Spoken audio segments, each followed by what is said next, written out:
श्री स्वामी समर्थ. स्वामी शिदोरी या चॅनलमध्ये तुमचं खूप खूप मनापासून स्वागत आहे. तुमच्या दारात अंगणात ब्रह्मकमळाचं रोप आहे का, किंवा लावण्याचा तुम्ही विचार करताय का?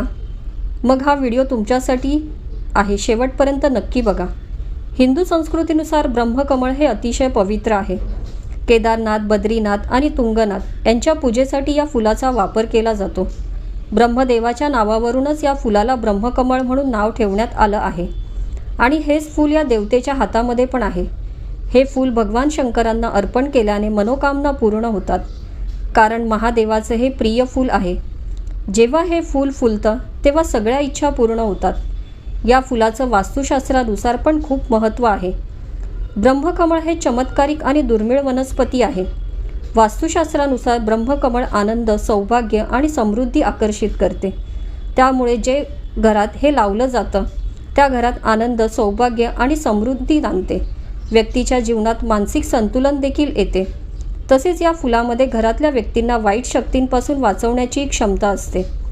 ज्या घरात ब्रह्मकमळ वनस्पती असते त्या घरापासून वाईट शक्ती दूर राहतात. ब्रह्मकमळ हे पवित्र आहे, त्यामुळे वास्तुशास्त्रानुसार ती घराच्या मध्यभागी ठेवावी.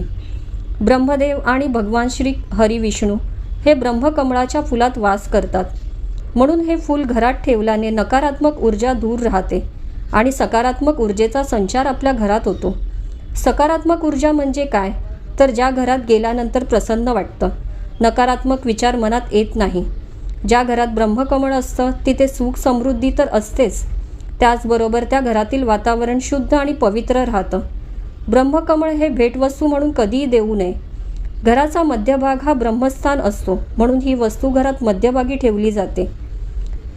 तुमच्याकडे ब्रह्मकमळ आहे का, आणि त्या बाबतीतला तुमचा अनुभव कसा आहे ते कमेंट करून नक्की सांगा.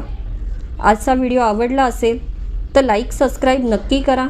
श्री स्वामी समर्थ.